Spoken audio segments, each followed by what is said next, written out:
Hi, a warm good evening to everyone.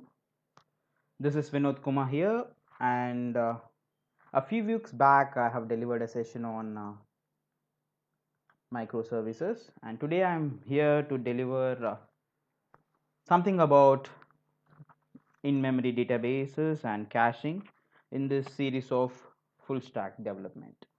And uh,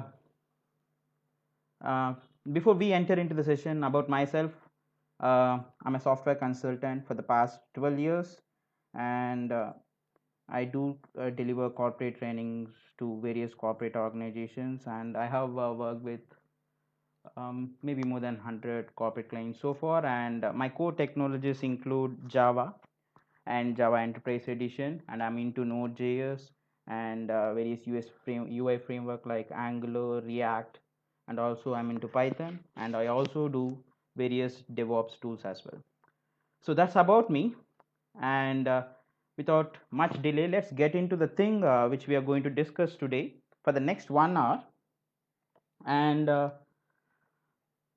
you might be wondering how this particular topic might be related to the whole full stack series, or in what way it is related to full stack. So I'm going to bring up in a perspective about this word called caching, how important it is. And in case if some of you are not aware, or if you are aware, I want to bring some additional insights into this world of about the world of NoSQL databases. In that world of NoSQL databases, there is a particular stream of databases or prevalently used called in-memory databases. So I'm going to do a case study of two such databases just for few minutes so that you can get an exposure of it. So that's my overall aim. So the overall aim of this session is just making you understand how important the word called caching is in the overall full stack. That is, when you are developing an application end to end, when you are making it live, one must be completely aware the importance of this thing called caching, and at what part or in what layer or in which space in-memory database comes into picture. Why we go for in-memory databases? Is it really necessary? Is it has a real space in the industry? In what areas is it used? For what purposes it is used? And in case if I use it, how practically I'll use it? So to answer all these questions, if you follow the next 1 hour, most of the questions to an extent will be covered, with some brief discussion on various aspects of this thing called caching and in-memory databases. So I pretty much assure that in any full stack environment, I mean in any application development environment, in the current market where you are doing distributed application, the thing called caching is very important. It's not a new term. Everybody knows what caching is. Everybody knows it is used at every level. And sometimes we application programmers or developers, we don't care much about it, but it is very essential in application development in particular. So this session we have taken in such a way that we'll be focusing on that particular term, and we'll bring in various aspects which everybody can focus to bring in a new dimension on the overall full stack development. So that's the thing. That's a small thing. And when it comes to the action plan today, what I'm going to do is, for the first 30 to 35 minutes, I'll be talking about this thing called caching, and what is in-memory database, why we need it, where we use it. So it will be more of a discussion to make you aware of these things. Once this discussion is done, I'm going to practically show you a case study about whatever we have discussed. So whatever I discuss in the first 35 minutes, maybe I'll practically show it on a Spring application, that is Spring Boot application, where I'll be actually building an in-memory database grid, where I'll be showing what exactly caching is in an application level, so that a practical exposure will also be there in this course. It's not just giving some theoretical stuff. I'm also going to show you some practical stuff in the second half. So that's how it is divided. The first 35 minutes to 40 minutes, or about 35 minutes, is going to be about understanding this caching and in-memory databases, and the next 35 minutes is, or next 25 minutes is all about uh, having a practical insight on how it is used, how it runs, where it stores, and all. So let's start the discussion, to be precise. Um so before I start, or if I before I go with the term called in memory, before I start talking about this, I'm not going to start this discussion with a discussion on in memory databases. Of course, we are going to discuss it as we proceed, but the first thing I'm going to focus on is this word called caching. Everybody knows it, yet we know it, but we have to focus more on it. That's the importance. Why we need to focus more on it, I'll bring in the perspective as we move ahead. But the first thing we are going to discuss in this whole session for the 1 hour is first about caching. So what exactly caching is? So as it is written down there, it's a high speed data storage layer, and you also need, so in a cache what exactly will be there is some sort of data. It may be code, it may be processed data, it may be unprocessed data, some sort of data. It may be semi structured, it may be structured, whatever. Some data is going to be there which is ready to be consumed by the consumer. Typically this consumer might be consuming it with the help of a device, right?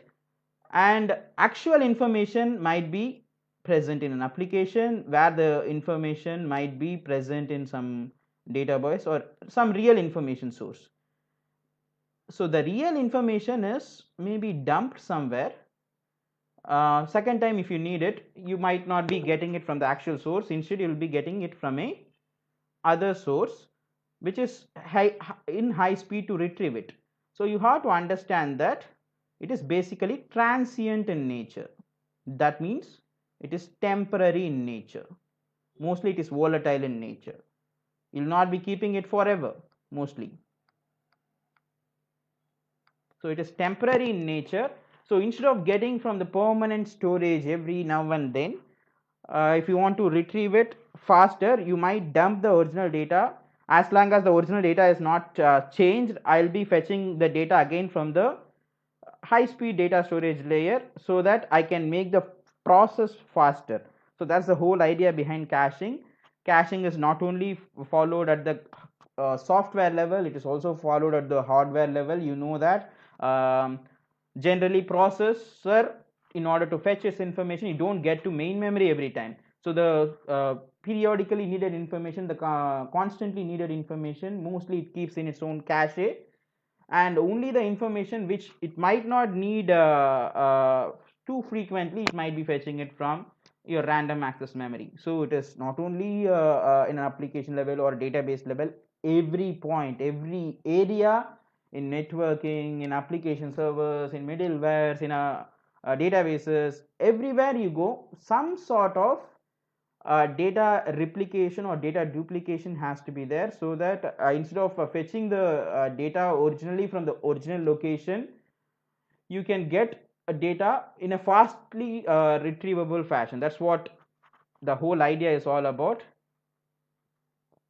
So it's simple: reuse previously retrieved. Very first time of course it's going to be slow, but second time you need it, third time you need it, or n times you need it. Instead of going and getting it every time, you use the existing version instead of getting the same version again and again from the data source. That's the whole idea about caching. So how important is this caching means? It's very important.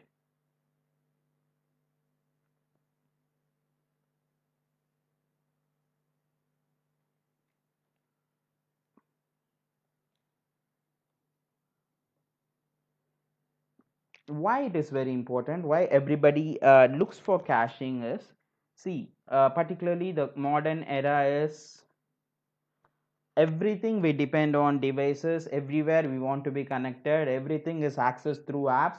So for a particular business service, always there are millions of users, sometimes even billion users are there. So Since there are n number of devices and n number of options, everybody wants information to be available to them very fast, because we have the network bandwidth with us and we have high speed internet with us. We don't have the patience to wait.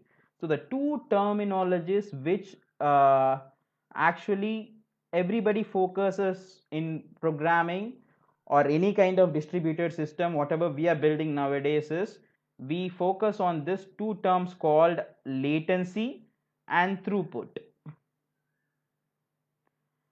That is the quality of the system. It may be a software system, or it may be a network system, or it may be a DB system. Anything you build in a distributed environment nowadays, it's measured whether you have built a perfect system or not based on two measurements. It's not only two measurements, there are others also we measure, but two things we discuss very prevalently just to understand whether you have a right system in place is, even in the case of applications as well, we look at the latency of the system. I mean, what is latency? I have clearly mentioned time needed for a packet transfer, or simple, a user, I have a device in my hand and I am communicating with the system. No matter how complicated it is, I am not bothered because I am a layman. I make a request. How much time do I get, or in what time I get it? How much time, or what is the number of seconds or number of milliseconds do I need to get it processed and get the response from the server? That is what we call latency, the time taken to get the response from the system. System may be complicated or anything, what is there inside the system, that part is completely with someone who builds it. Whoever the end user is, he'll never care about how you built it, but what he cares about it, whether I get my information, I'm getting it faster or not. So obviously the point is we have to take the additional responsibility to build a system in such a way that it provides low latency. So latency is something, higher the latency, that means that it is taking much time, so it has to be low. So the latency should be low, and at the same time, suppose this fellow is there, the same user is there, say he's using a device, he's putting some image file and he's putting some video and he's uploading it, he's sending to the system again. Say this images and video together, it makes about some 70 MB. So it has to be processed there in the system, and I'm not telling you what exactly is in the system, that's other part, but you are interacting, say like WhatsApp or Twitter or Instagram or any kind of software, whatever you are interacting with, that is what I call system here. So you put your data there, it has to be processed, it has to come back to you. So when it come back to you, it's not about how quick you get the response, it's all about within a stipulated point of time how much information you are processing. That also matters. It's not only how quick you are giving the responses, it also matters. Suppose if I'm increasing the amount of data which I am transferring from my side, even then it has to be faster. It's not about building a system where I'll be quickly giving some responses. Data is under process is also a response, but it's not that important. You have to process the information as well, right? So the amount of information which you process, the quantity of data that can be sent and received within a unit of time, and it also involves process as well, that is what we call throughput. So when you are building a system, always a developer or the whole team has to keep in mind that it should ensure low latency and it also should ensure high throughput. So this has to be always the winning combination there. So if something is missing there, then you cannot retain your customer in the business, particularly in the application development world. So any system which we are building should focus at low latency. Within a short span of time, you should be getting response from the system. Not only that, no matter how much data I send or I want to receive, it has to be processed in very less time, that is within a given time I need to process high amount of data, should be capable of processing. Whether you send or not, that doesn't matter, but it should be having the capability. If any system is having these two capabilities, it is said to be implemented in a finer way. So when you want to achieve this at various levels, you have to do lot of tweakings in your system, lot of infrastructure considerations which you have to make. And similarly, even at the code level, even at the database level, too many optimizations need to be done. Unless you take care at each level of the whole application stack, you cannot achieve this latency and throughput. And in that various tweaks which you do, one of the major things which you do is a technique called as caching. It plays a very crucial role. So obviously you might have understood right now. So anybody aims at these two things primarily, and to achieve this, first of all, anybody would want to build a distributed system. First of all, that is the common way of doing things nowadays in the market. Any software system, if I do with one system or two system or two big servers or three big servers, it's not going to be giving me the expected outcome.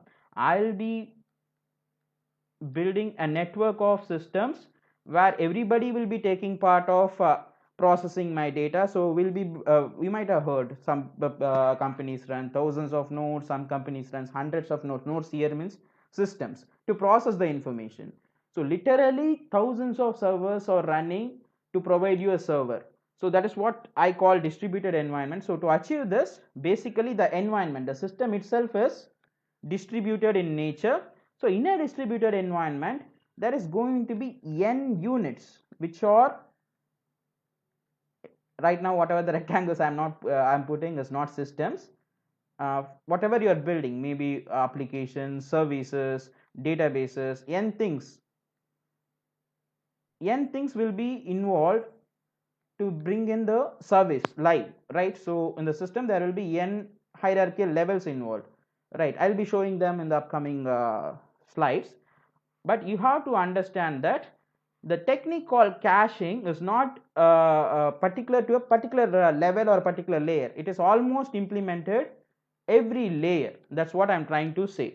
So before I move further ahead, the takeaway point from this discussion is anybody who wants to build a proper system is aiming at providing the system which processes a lot of information in less time, and also the response time has to be very faster. So to achieve this, we will be implementing a lot of optimization techniques, and one important technique we actually put in place is something called as caching. So that's how the word called caching, or the thing called caching plays a crucial role in application development in particular. So here a typical thing, I found a discussion about caching in AWS, and they have a wonderful material out there. So typically in a web application, even this information is from there, to be precise. See, as I told the story, whatever we discussed in the past 5 minutes, exactly this depicts that we are users, we are using some devices. First of all, in the device hardware level itself, there is some caching involved, as I already told. From processor to RAM itself, there is a caching technique involved, but in this particular thing, we are not talking about that part, caching alone. So every system which you use right now is based on internet. So when you are using internet, every time you reach the server and you get the information is not a viable option. So sometimes the things which you have consumed already in your browser, you don't need to consume it again and again. So there must be some kind of caching happening in the browser itself. So in the browser itself there is some caching happening, and from the browser you are communicating with the server through internet.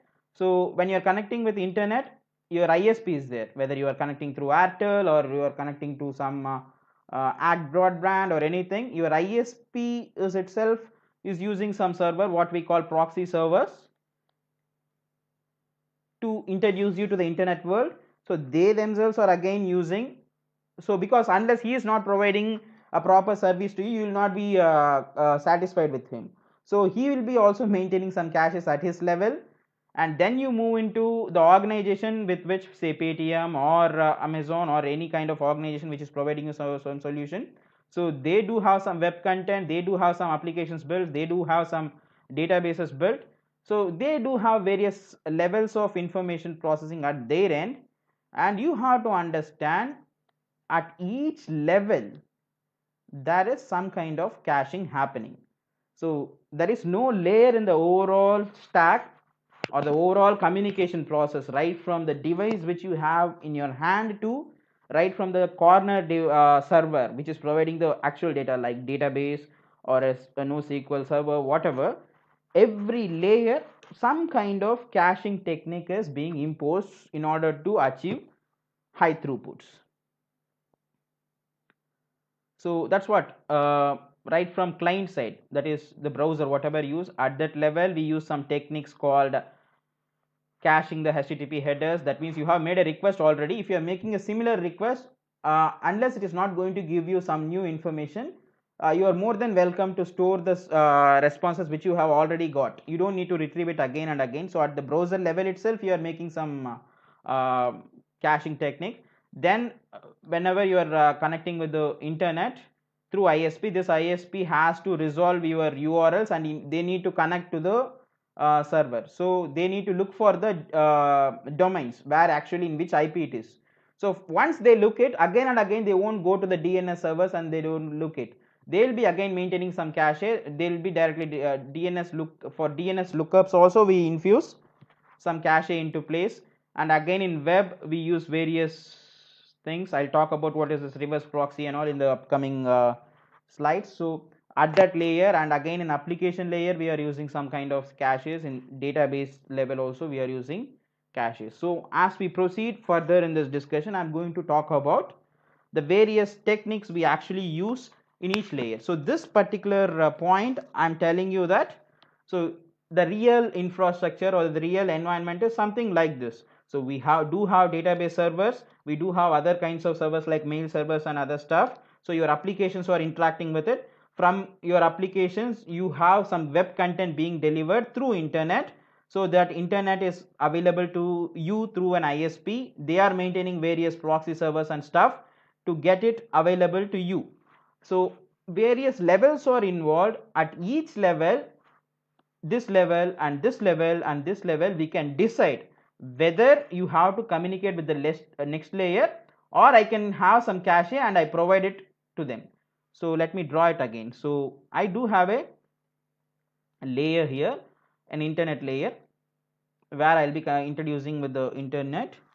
So your ISP can decide, okay, you are making a request, whether I can go to this point and fetch the information again, or do I have a relevant information already in my cache. I'll think about it. And similarly at the application level, I need to go to the database and fetch my information to serve. I'll decide whether to go to the database and fetch the information again, or do I have that information already stored in my cache.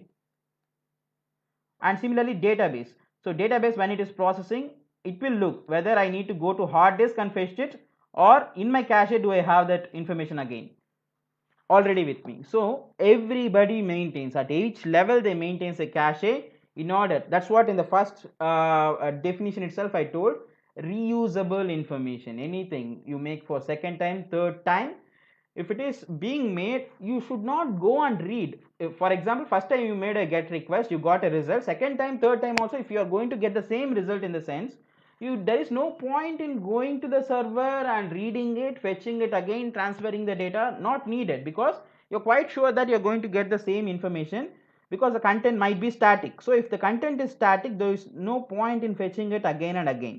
So we have to have some kind of caching involved at each level. That is the point. So I told you there are various levels. The first level I am talking until this one, then I'll go into application level. So first I'll talk about the various kinds of techniques which we are used until from client to reaching to the internet. Then we'll talk about the second part. That's how I have put forward the content. Finally we'll be reaching to these two things. and that's where in-memory database comes into picture. Once that comes into picture, then we'll move into the practical stuff. That's what the whole discussion is all about. So my aim is to introduce you terms which you might be aware of already, or you might be aware, you might not have took it seriously, or that might have you might have felt it not a great thing to be focused upon, but there are some small things which actually plays a very crucial role whenever we are doing or building a system. So caching is one such thing. That's what.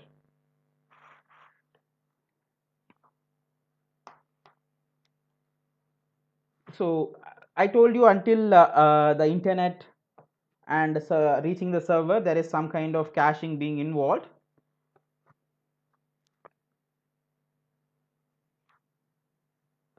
I don't need to mention to you, everybody who works with internet might have seen in their life, surely when you browse a site for the very first time, it will be slower.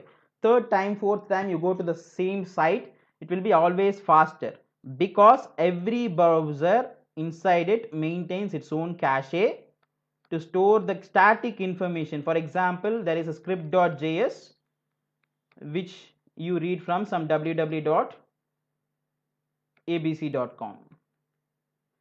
Second time you communicate the site, there is absolutely going to be no change in this script.js. Every time you read it, it's going to be the same thing. So why should I fetch this script.js again and again from this www.abc.com? Not needed.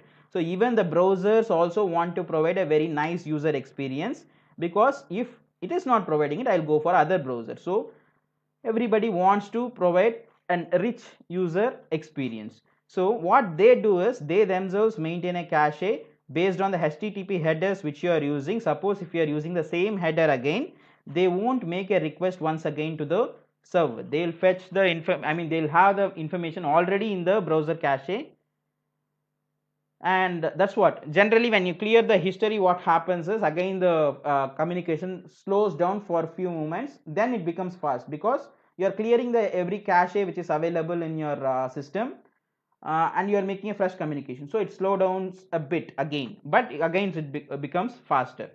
So at browser level there is caching involved, and you are making a communication, so you are reaching to the internet through your ISP provider. I already mentioned this point quite a few times now. So your ISP is generally maintaining a proxy server, or even in your local organization also they might be maintaining proxy servers.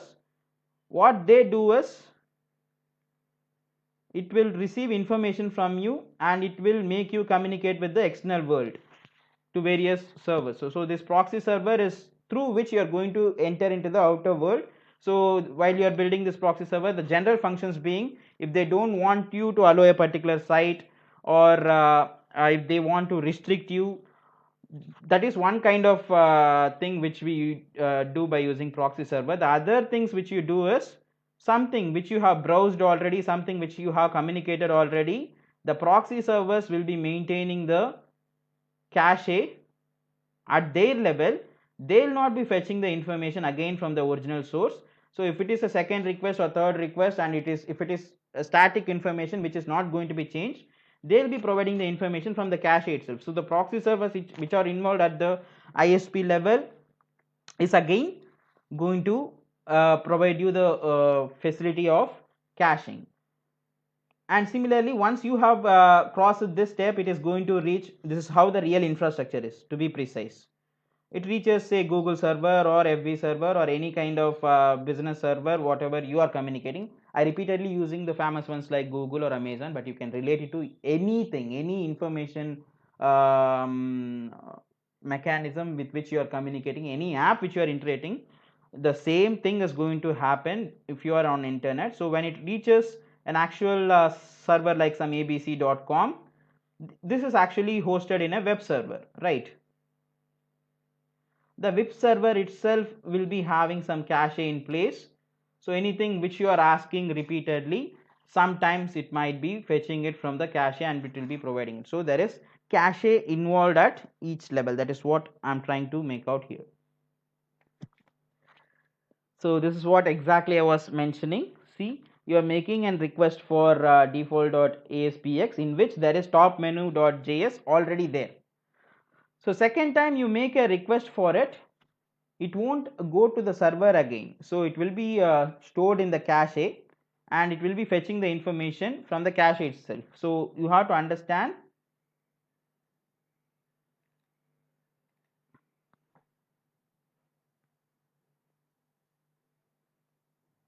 So the overall idea here is,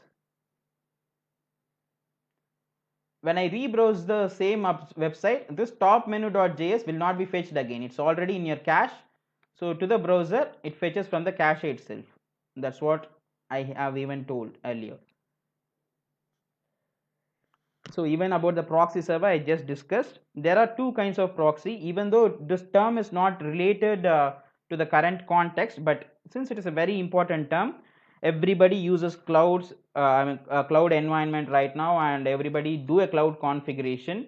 So understanding the basic terms like what is proxy server, what is reverse proxy, what is load balancing has become an essential right now. So before I proceed to the further step, I just want to give you a glance about what is proxying and what is reverse proxying. And in the picture, as you see, in a proxy server, again they are maintaining some cache. In the reverse proxy system, again they are maintaining some cache.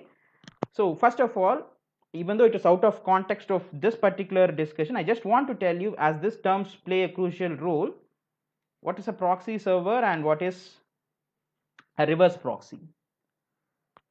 To be very precise,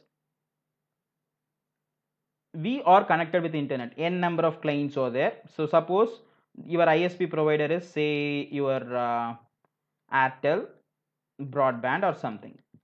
So when people connect with it, so usually what happens is everybody has to pass through their proxy server. You might have observed, if you're trying to open some restricted site, your ISP will not letting you to go, because based on your information and based on the government norms and everything, it might have blocked certain sites. And similarly, when you are making a request which is already made, and if this proxy server feels that you are not going to get a fresh information, it's already made request, to provide you a better user experience, it is maintaining its own cache. So in a way, it is going to say, assume that this is going to go into abc.com. So this abc.com will never know from which client this thing is coming, because in the middle this proxy server is one which is taking your request and which is it is passing through it. Maybe they can get your information through the application whatever you are using, but directly they will not get the information, because the proxy server is one which is passing the request to this. So the server whatever we are using might not know the actual client, because in the middle proxy server is blocking you in a way, in order to restrict you or in order to facilitate you, whatever. It both facilitates as well as it restricts you. That's what proxying means. Then there is another proxying called reverse proxying, which is very important. Most people they don't find a difference, or they don't actually take it into picture when we are talking about proxy server. So you have reached internet. For example, let us assume that you are trying to reach out www.abc.com. Assume that the abc.com service is available in n servers: server 1, server 2, server 3. N servers are going to be there, which is going to be provided same service, same application, same application is deployed in 3 servers. So here what happens is, I'll be using some server in the forefront which receives my request. Based on the request which I am making, I might be redirecting. You want to reach to abc.com. abc.com is provided by server 1, server 2, server 3. So I can redirect to any server for processing. So in the middle, as a server, I am getting your request, I am blocking your request for a moment before I redirect to the actual processing area. So the requester will never know who exactly, in this case, the server will never know who exactly is making the request, because this one is the one actually redirecting it. And similarly, someone is coming in this front to what? Actually load balance, because same service is provided by n people. So it takes your request, it redirects to any service by maybe round robin scheduling or something, round robin algorithm or any kind of algorithm to choose an appropriate server to redirect your request. So the proxying which is happening for load balancing at the server level is what we call reverse proxying, whereas the proxying which is happening at the client level to kind of hide or to kind of overshadow who is actually making the request is what we call the actual proxying. So there is two kinds of proxying happening. So the client to proxy server communication one and server to a proxy. So the actual servers might be n servers, but we won't reveal which exact Google server or which exact ABC server or which exact FB server is processing the information. We will be reaching a proxy server which might be redirecting your request to other things. And if you see, when you come back to your actual topic, both the proxy servers are using the caches in case if your requests are repeated, and similarly your reverse proxy server is also maintaining some cache. So that's about proxying and reverse proxying, and at the both the levels we do have cache involved, and so far we are not into the application layer at all. As I told before, first I am going to talk about internet, then I'll come to application and database. So I covered the internet part, how your request is reaching the server, and until this part itself, at browser there is caching involved, and at the proxy servers there is caching involved. Even in the server side where you are load balancing, there are also caching involved. Then ultimately you are going to reach your application server where your application is present. So in this your application is present, and from here your DB is present. So let us discuss about that quickly. Exactly, I came to the point here. So from a load balance, so the slides are organized in such a way that it has a perfect flow. You are reaching the application server, you have an application gateway where you have built a lot of APIs, and these APIs are communicating with the database. What is the problem here? I have written everything, everything is working perfectly. What is the problem? I don't have the cache implemented in this application layer. So most of you might be developers or aspiring developers, whatever who are watching this. See, as developers generally we focus on building this applications by following our application logic, establishing the database connection. But the problem here is, most of the times when you are reading the database, you might be reading the same information again and again, and similarly once you write the database information also, second time if you want to read it, you'll be reading the last written information maybe 5 times, 6 times. So every time if you read it from the database, the throughput or the latency is going to be high, because throughput is also going to be low, because it's going to take time to fetch it from the database. So this is how typically an application, whatever you are building, without cache appears. So why not bring a cache layer at this point? That is what the overall idea is.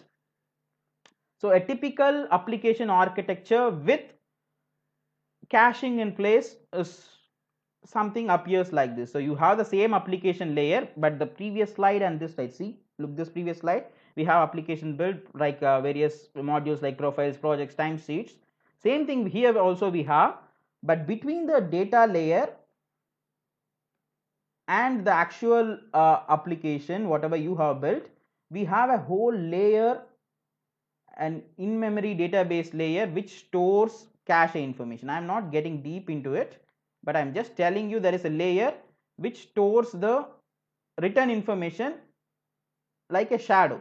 So what I will do is, instead of communicating with the database every now and then, I'll communicate with the cache layer to fetch the information, because your data is going to be dumped there. Similarly for such operation also, it is depending upon another in-memory thing called Elasticsearch to fetch this information.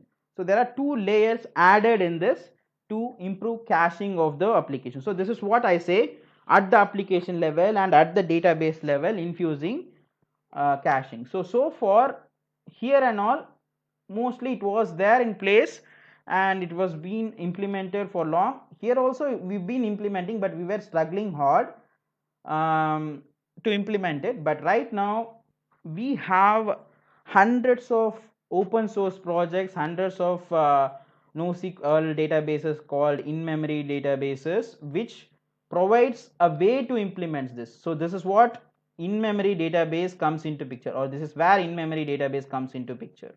So whenever I am building an application, if I want to infuse some kind of caching to avoid database connection again and again, in order to have a shadow layer of the data so that I can fetch the repeatedly needed information or frequently needed information from a cache layer, I can go for a database, special kind of database called in-memory database. So in-memory database is not something meant for physical storage of things, it is meant for caching your information. That is what it plays a huge layer, role.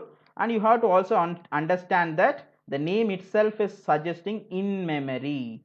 So most of the in memory databases doesn't have any physical memory, that is the information is not going to be stored on hard disk, it's always going to be on the random access memory.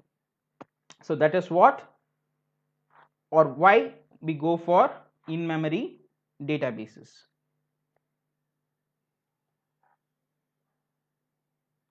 So whenever you are building an application, you will have a cache layer where you might want to get, instead of communicating with the database will be pushing the information into the cache server, or we can even take it as in-memory database. So this cache clients might be fetching the data from the cache server, and it will be serving the data to the application. So doing this kind of data processing will certainly enhance the way you process the information instead of communicating every time with the database. So the benefits of caching, I don't want to read out all the things, you know that. Just I want to tell, it increases applications performance, the amount of time as well as cost which you invest on database maintenance and enhancing its performance, it reduces drastically. And in fact the backend load, the amount of requests which you make for database for processing the information also reduces. And particularly something which is predictable, for example, particularly in e-commerce site, we'll have some sales days which every frequently they do, and we know which products are going to be focused that particular day. So anything which is on high focus that day, prior itself you can cache that so that you can establish high throughput for that. So that is what we call predictable performance can be achieved. And eliminate database hotspots, again this is the same thing, anything which you are making request for frequently, around that frequently called information, generally it will be marked as hotspots by the database server because there is a heavy focus on that.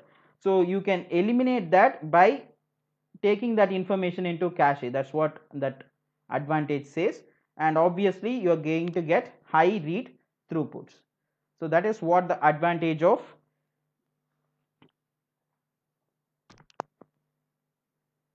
caching is all about. And let me come to this in-memory databases. I already defined in-memory databases. So once again I define what in-memory database is. So in-memory database is something which runs on the memory. Usually it is used for what? Caching your data. What exactly the information source for the data? Typically a database. Typically, not always, typically a database. So an in-memory database is always meant to store some volatile or transient information.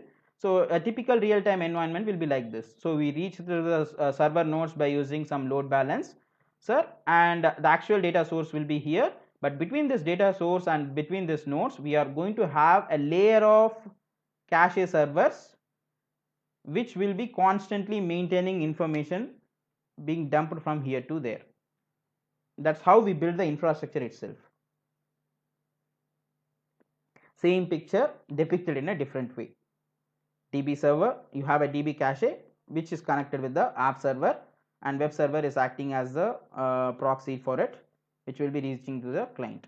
And in-memory database is something which completely runs in the main memory. Whatever the thing you do queries or you do updates, you do logs or anything, it is going to happen in the main memory.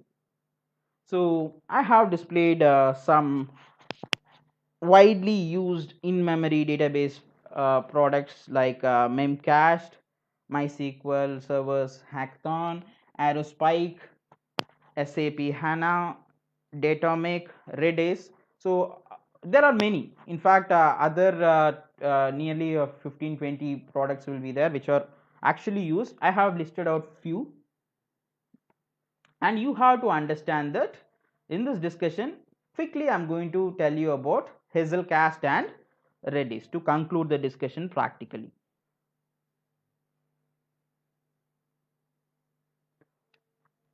So same thing, by using the Redis software, what you can do is you can build a cluster of servers with master nodes and slave nodes, where your application servers or API servers, and there will be a actual database layer. Instead of communicating with this database cluster every now and then for fetching information, they can communicate with this Redis cluster so that we can achieve high throughput. That's what the whole idea is.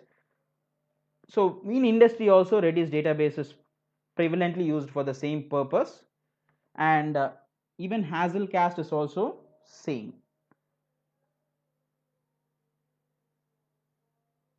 So Hazelcast also, look at the environment, it's quite similar. So I'm going to practically show this stuff. Redis, I'm not going to get deep. Client, and you will be making a request. You'll have multiple services running. For each service I have a supported Hazelcast client which will be maintaining some hash, cache data, and it is a grid of servers. Information will be replicated and shared across so that we can get the information from anything in the grid. So there is another terminology called IMDG, in memory data grid. That is a cluster of nodes working together to provide the cache is what we call in memory data grid. So to manage all this Hazelcast nodes, we use something called Hazelcast Management Center. I haven't defined what Hazelcast is. So Hazelcast is an in-memory database again, where you can build an in-memory data grid by building n nodes collectively working together to provide a grid of in-memory caching layer for your application. I am going to practically show that so that you can understand what exactly it is performing, and to manage all the servers, to look into what they are doing, what data is stored in them. So Hazelcast provides you a UI layer called Hazelcast Management Center. So this is what all about. I think I have given you some insights about in-memory databases. So just 1 minute I'll be explaining about Redis, its data model, how you put information, how you get information, what you can store in it, and I jump into Hazelcast then, and I'll show you practically what that ecosystem is like that, so that those who hasn't worked with any in-memory database so far can understand what exactly is an in-memory database. And you have to understand any in-memory database for that matter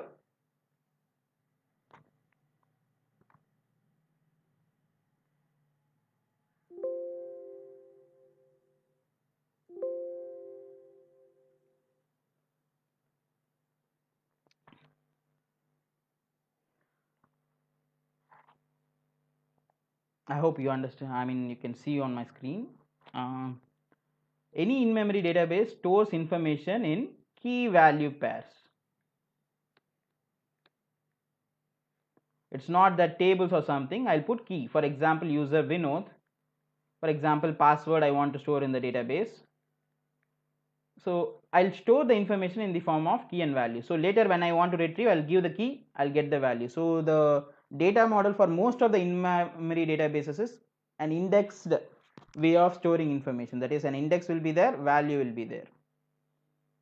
Almost everything stores information that way. I have a Linux server where I have Redis already running, just to show you how the technology behaves.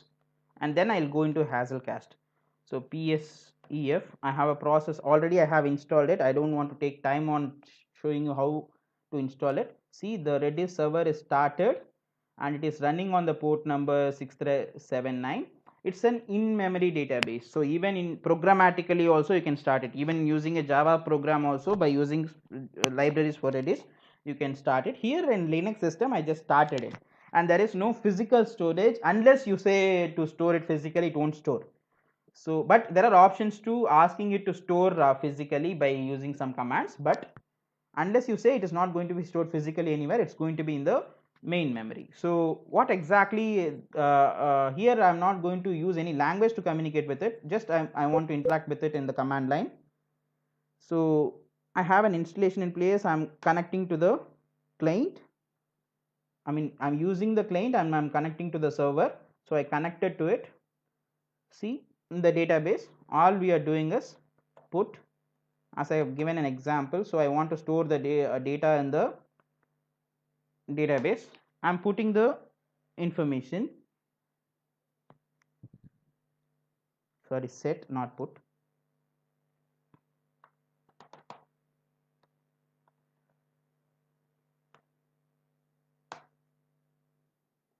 So that's what all it stores is key value. So in real time, what you do is, maybe from Oracle you might be getting a record, you want to store that record information in the database. All you would be doing is putting a key. For example, you want to store Vinod's information in the cache, so you put a key and you put a value. At any point you want to retrieve the value, just call the key from the database, very immediately it will be giving you the value. So it provides various other data structures also.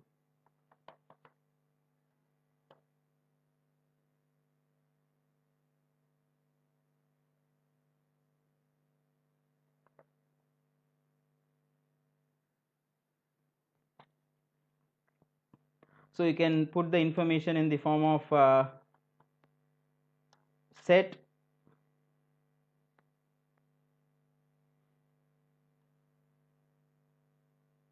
you can put information in the form of list. Later you can retrieve the information from the set. So overall, there are other data structures like list, set, or a typical key value. N ways you can store it. I just wanted to introduce the environment will look like this. My focus is on Hazelcast, so that I can show you the complete infrastructure, whatever I have discussed so far. So before I move to it, I just want to show the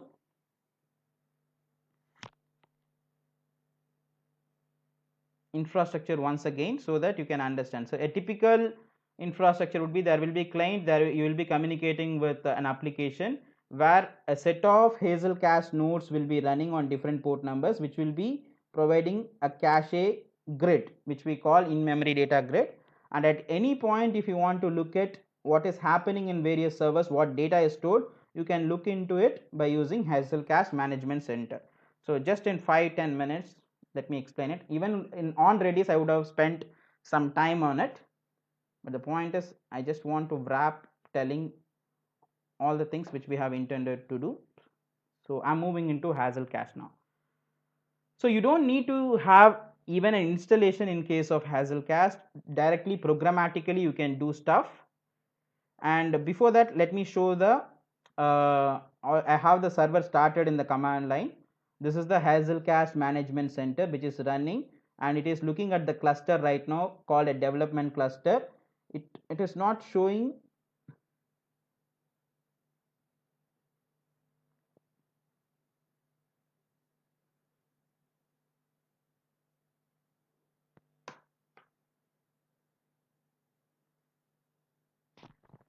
Let it load.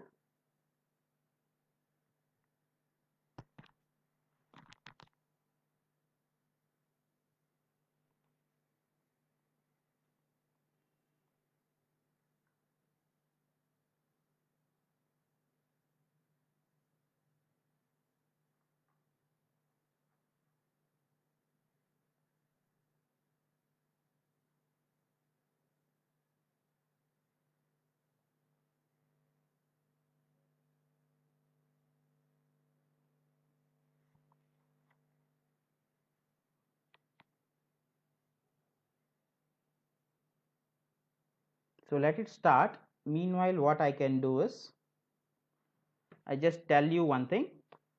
I'm going to create a Hazelcast cache server by writing a program. So I have this program called Hazelcast server, where those who know Maven will be knowing it. This is a Maven project.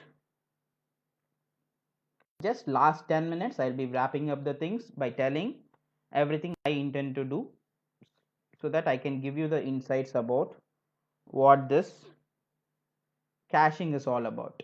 See, I'm using this library called Hazelcast all, and as of now I'm not putting data or anything. All I'm doing is I'm creating a new Hazelcast instance. Only one line of code, you have to see what happens. I haven't written anything. I use the library. I'm trying to create a server, an instance. So a server will be created. That's what you have to understand. So even a database server can be created programmatically. I mean in memory database. The database which we are using is Hazelcast here. So let me run it.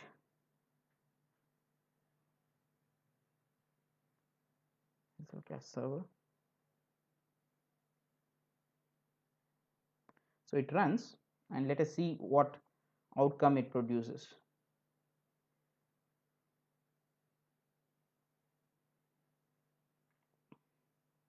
So it says a Hazelcast member. Here a node of Hazelcast is actually called as a member. So a server called 5071 is created. Suppose, and it is running continuously. That's why you find a red mark here. It is running continuously. It means it is listening for the request. I can run the same program once again. It won't say the port number is blocked or something. See how it runs once again. I'm running it for the second time. So a second copy of the program is running again.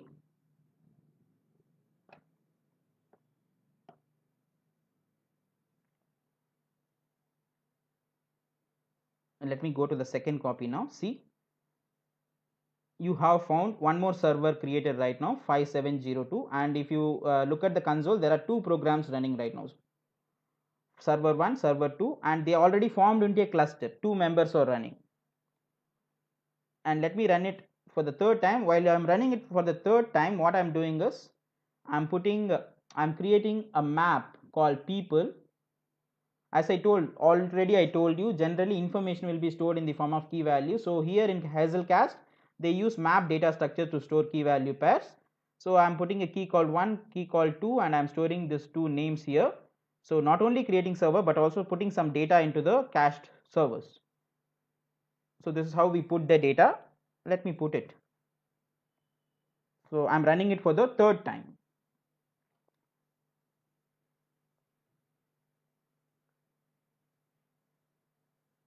It's still running.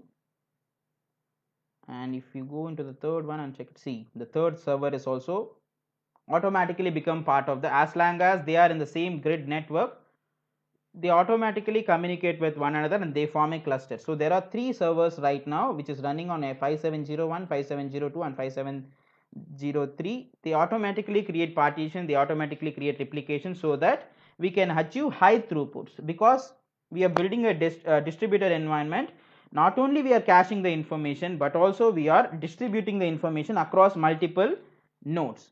So there are three servers running right now. So far we have created a very minimal information, but even then that will be shared across. So meanwhile this Hazel Cache Management Center is started. Let me get into it.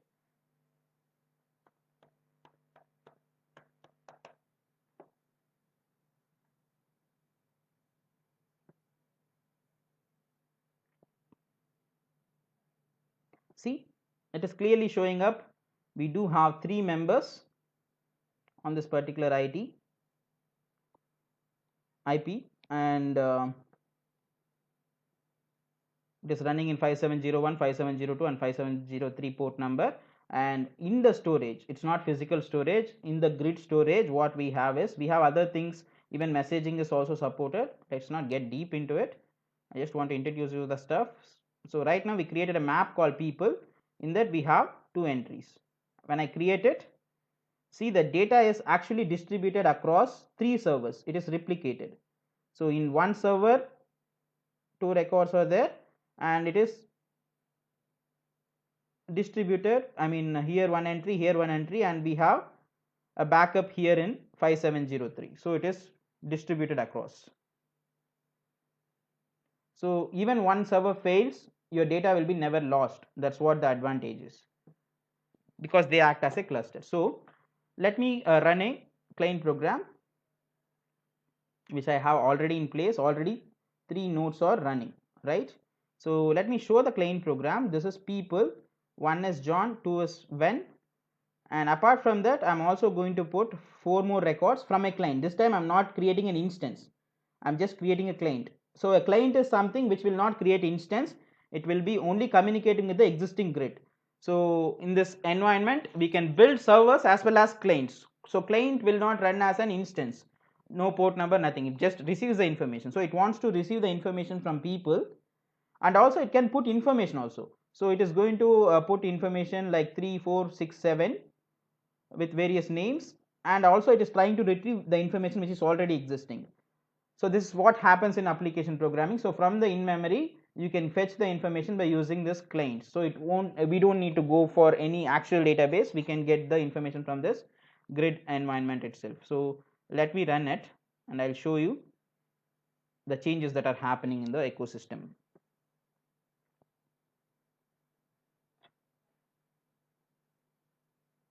See, we had already got the output, but in the quick, where is the client? So this is the client, we have got John as the information, and it also put, so once its job is done it is actually shut down because it's just a client, right? So we also added 4 more records, isn't it? So now go to this part and check here, we have one map, but entries automatically it got refreshed to 6 records. There are 6 entries right now.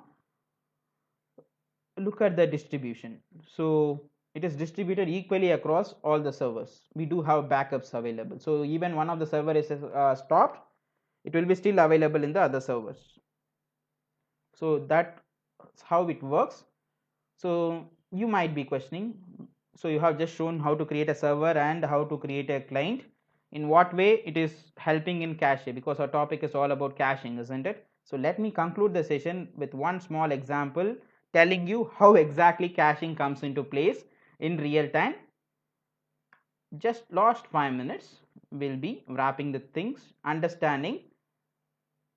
I have already 3 servers running, no problem, let them be running, and I'll be running a Spring Boot application. Here in Spring Boot I'm using a library called cache, and Spring Boot library automatically understand what cache mechanism which you are using based on the application properties and your YAML files whatever you are using. So in application.properties all I have is, I don't have any information regarding Hazelcast, I just have the port number 8719, and I do have this Hazelcast YAML file which talks about my network is Hazelcast network, so that it automatically whenever you run it a Hazelcast server will be created. And you have to understand that I am going to create a REST API here, and I have enabled caching for my application. This is a Spring feature, it's not Hazelcast feature. In Spring Boot we have caching mechanism in place. For caching we are going to use a database called Hazelcast. So how using Hazelcast this is going to work is, suppose I am building a REST API controller here. See, I have a endpoint where through API URL I'll be making searches for a particular product or something. So when I want to search for a particular product, I'll be using the service and I'll be sending the pattern whatever I'm searching, right? So this goes to the service. Understand this. The actual method which you use the data is, listen to this carefully, this is what the exact thing which I meant to tell you. So the actual place where your data is available is this search item. Assume that this is going to search your Oracle database or any database and it is going to fetch the information. So instead of going and calling this, you are using a proxy method here where you are calling get item by passing the item.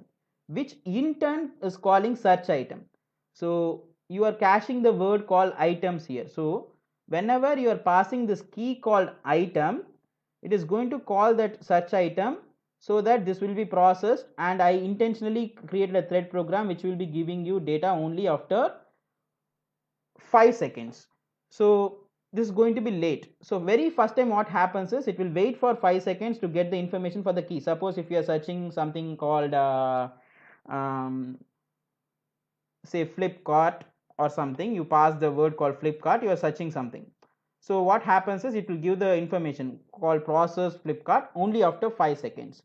Second time you do it, it won't call this method again because you have cached this key already. So when this key is coming, it won't pass this key again to this method. Second time it will give you the old result itself without making it, because we feel that every time you call this method you are going to get the same result for the same key. So as long as key is not changed, result is not going to be changed. So you are caching the result for this particular key called string item. So we have enhanced the coding. Instead of calling this, we are calling this method here, it's a cacheable method, right?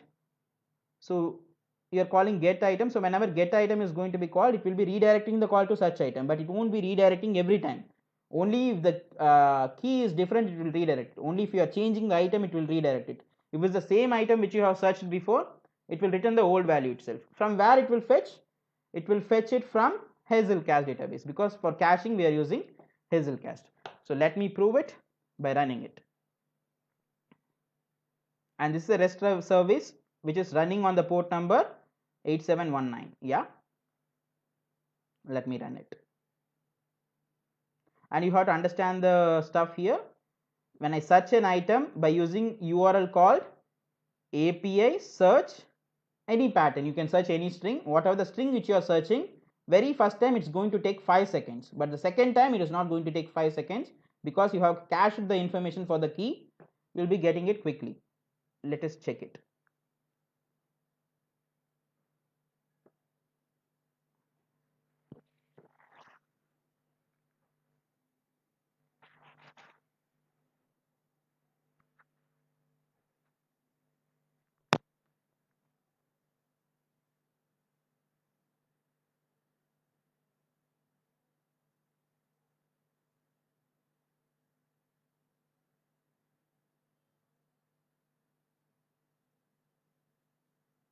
So the fourth item is also already 3 servers are running. When I run the Spring Boot application, it became the fourth one. No problem. Let us run the application. So, and you go and search here.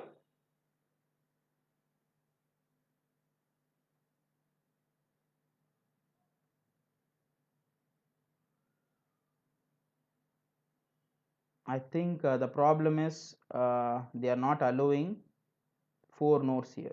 So it's not reflecting there. Just 1 minute, I'll resolve it. You don't need to worry about it.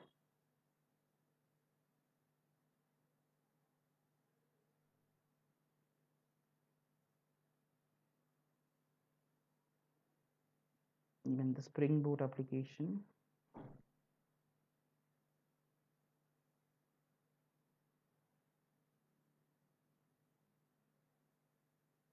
Now it's up and running. So since it is not a complete version, I mean commercial version, only 3 members it is allowing. So it is showing up 3, 1 I ended 1. So local host 8719, say I'm searching Flipkart or something, any string. What it has to come? Processed Flipkart should be the output, but it is taking 5 seconds time, because I made it in such a way that it's going to be late. Same string, I search for one more time. See, it is processing it quick. I'm getting it immediately. It's not taking time. Suppose if I change the key, say I go for Amazon, it's going to be slow, because very first time you are fetching it, it takes time, because you have to assume maybe it might be fetching from the real database. From second time, if I search it, immediately you are getting the result. We can try even a different browser also, or a different tab also. It's quick, because we are maintaining a cache here. in the Hazelcast database. See, the new map is created with the name called items. So in that there are two items, one for, because we have created two things, right, two keys added, Amazon and Flipkart.